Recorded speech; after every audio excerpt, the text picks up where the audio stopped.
Hello friends, this is Sangam Fodium. Welcome back to my channel Pharmacity. Friends, in this video I'm going to talk about Lanoxin tablet या tablet Lanoxin. So friends, without wasting any more time, we should start the video.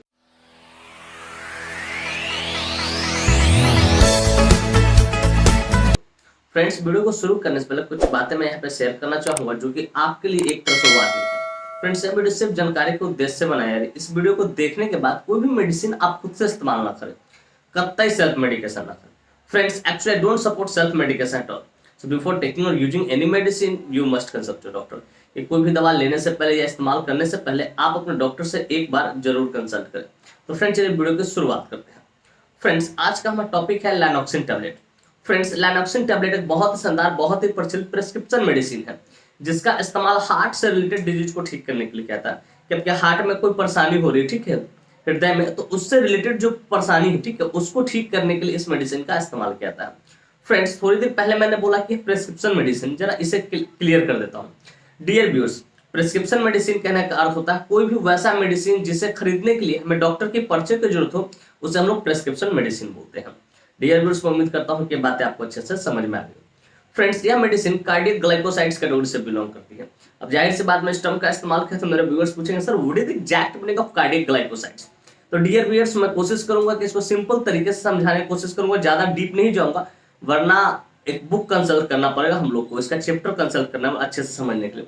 उस पर मैं कभी अलग से video बना रहा हूँ। सिंपली समझिए डियर व्यूअर्स, कार्डियक ग्लाइकोसाइड कहने का अर्थ होता है कोई भी वैसा मेडिसिन जो हमारा जो हृदय है उसका जो फंक्शन है उसको नॉर्मल करके रखे, उसको मेंटेन करके रखे, उसको सही करने का काम करे। वैसे सारे मेडिसिन को हम लोग कार्डियक ग्लाइकोसाइड्स कैटेगरी का मेडिसिन बोलते हैं, जो टैबलेट फॉर्म में हो सकता है, चाहे वो कैप्सूल फॉर्म में हो सकते हैं। तो डियर व्यूअर्स, मैं उम्मीद करता हूँ कि बातें आपको अच्छे से समझ में आ गया हो। फ्रेंड्स, चलिए बात करना चाहें कौन सी कंपनी इसको मैन्युफैक्चर करती है, क्या इसमें मॉलिक्यूल्स पाए जाते हैं, क्या इसके यूसेज होते हैं, क्या इसके कंट्रोल इंडिकेशन होता है, क्या इसके साइड इफेक्ट होते हैं, क्या इसके डोज होते हैं। इन सारी बातों को हम लोग समझेंगे इस वीडियो में बहुत डिटेल से। Friends, I will make you understand each and everything in a very simple way. तो फ्रेंड्स, मैं यहाँ पे हर एक चीज को बहुत शानदार तरीके से और बहुत सस्ता भरे तरीके से आपको समझाऊंगा। तो friends, first of all I would like to talk about which company manufactures इट। कि चलिए सबसे पहले हम लोग ये बात कर लेना चाहेंगे, आप ये जानना चाहेंगे कौन सी कंपनी है जो इस मेडिसिन को मैन्युफैक्चर करती है। तो फ्रेंड्स, इस मेडिसिन को ग्लैक्सो स्मिथ के लाइन फार्मास्यूटिकल इंडस्ट्री द्वारा मैन्युफैक्चर किया था, जो कि काफी प्रसिद्ध फार्मास्यूटिकल इंडस्ट्री है अपने आप में। इसे शॉर्ट में जीएसके भी लोग बोलते हैं, जीएसके कहीं पे लिखा हुआ आप देखेंगे, ठीक है। इसका मतलब ग्लैक्सो स्मिथ के line pharmaceutical industry. Friends, this medicine is basically manufactured by Glaxo Smith के लाइन फार्मास्यूटिकल इंडस्ट्री। फ्रेंड्स, इसके एक स्ट्रिप में 10 टैबलेट्स आते हैं, जिसकी कीमत मार्केट में लगभग 15 रुपए से लेकर 20 रुपए के आसपास होती है, उतने में अवेलेबल हो जाती है। फ्रेंड्स, मैं एस्टिमेटेड प्राइस बता रहा हूँ, एग्जैक्ट प्राइस नहीं बता रहा हूँ, वो अपना खुद देख लेना, क्योंकि प्राइस जो होता है हमेशा टाइम टू टाइम क्या करता है, वैरी करते रहता है, बदलते रहता है।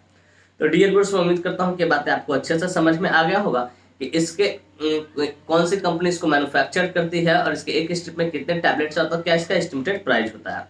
फ्रेंड्स, चलिए नेक्स्ट हम लोग बात करना चाहेंगे इसके मॉलिक्यूल्स के बारे में। Which molecule is basically found in this medicine.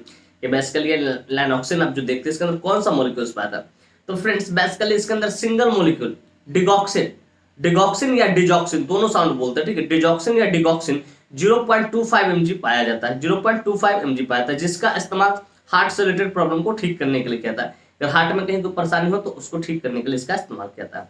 Friends, मैं उम्मीद करता हूं कि ये बातें आपको अच्छे से समझ में आए। इसके अंदर कौन सा मॉलिक्यूल, सिंगल मॉलिक्यूल डिगॉक्सिन या डिजॉक्सिन 2.5 मिलीग्राम पाया जाता है। और ये डिजॉक्सिन जो होता है एक प्लांट होता है डिजिटैलिस, ठीक है, उससे एक्सट्रैक्ट करके लैब में सिंथेटिक तरीके से तैयार किया जाता है, जैसा कि आपको डिजिटैलिस प्लांट का फोटो देखने को मिल रहा होगा यहाँ पे।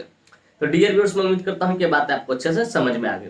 फ्रेंड्स, चलिए बात करना चाहेंगे इस यूसेज के बारे में, कहाँ इसका इस्तेमाल किया जाता है, कब डॉक्टर्स को प्रिस्क्राइब करते हैं, या किन किन डिजीज में इसको दिया जा सकता है।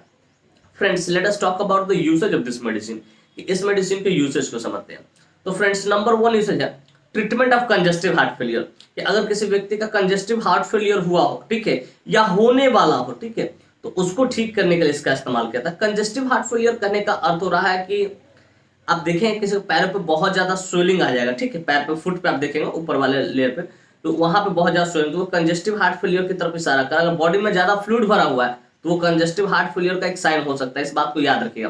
तो कंजेस्टिव हार्ट फेलियर कहने का अर्थ होता है कि अगर आपका हार्ट प्रॉपर ढंग से काम नहीं कर पा रहा, ब्लड को पंप नहीं कर पा रहा, उसको फंक्शनिंग सही से नहीं हो पा रहा, प्रॉपर ढंग से ऑक्सीजन नहीं उसको मिल पा रहा, तो वहां पे कहीं ना कहीं हार्ट कॉन्ट्रैक्ट करेगा, सिकुड़ जाएगा, वहां पे वो कंजेस्टिव हार्ट फेलियर हो गया, मायोकार्डियल इन्फेक्शन भी आप उसको कह सकते हैं। ये चीज हो सकता है। तो नंबर 1 इसका यूज है treatment of congestive heart failure. Congestive heart failure को सही करने के लिए, ठीक करने के लिए इसका इस्तेमाल किया था। हालांकि इस कॉम्बिनेशन में चलते कुछ और दवा इसके साथ चलेगी, अकेला नहीं चलेगा, इस बात को याद रखिए। फिर कहते हैं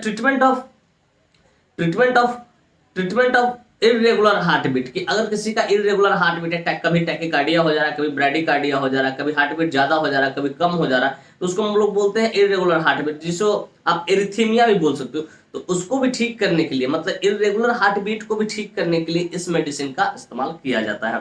फिर ड्यूरिंग डेफिब्रिलेटिंग, कि जैसे ही आप देखते हो, डेफिब्रिलेटर कहने का अर्थ हो रहा है मेरा, ड्यूरिंग डेफिब्रिलेटिंग कहने का अर्थ हो रहा है कि आपने एक आयरन साथ देखा होगा, बहुत सारे मूवी में देखो या कभी हॉस्पिटल में देखो, जो आयरन टाइप करता है, दोनों को चेस्ट में सटाया जाता है, ठीक है, इलेक्ट्रिक शॉक दिया जाता है चेस्ट में सटाकर, तो उसको डेफिब्रिलेटर बोलते हैं। तो अगर किसी पेशेंट को डेफिब्रिलेटर दे रहे हैं, ठीक है, डेफिब्रिलेटिंग कर रहे हैं, तो उस दरमियान भी इस मेडिसिन का इस्तेमाल किया जाता है, ताकि हार्ट का जो फंक्शन वो क्या सही हो सके, ठीक है।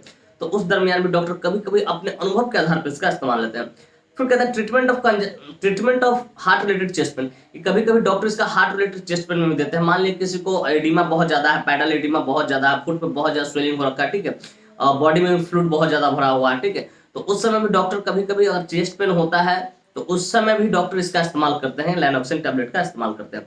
तो फ्रेंड्स सिंपली ये समझिए कि अगर हार्ट से रिलेटेड कोई डिजीज है, ठीक है, तो उसको ठीक करने के लिए, सही करने के लिए डॉक्टर इसका इस्तेमाल करते हैं।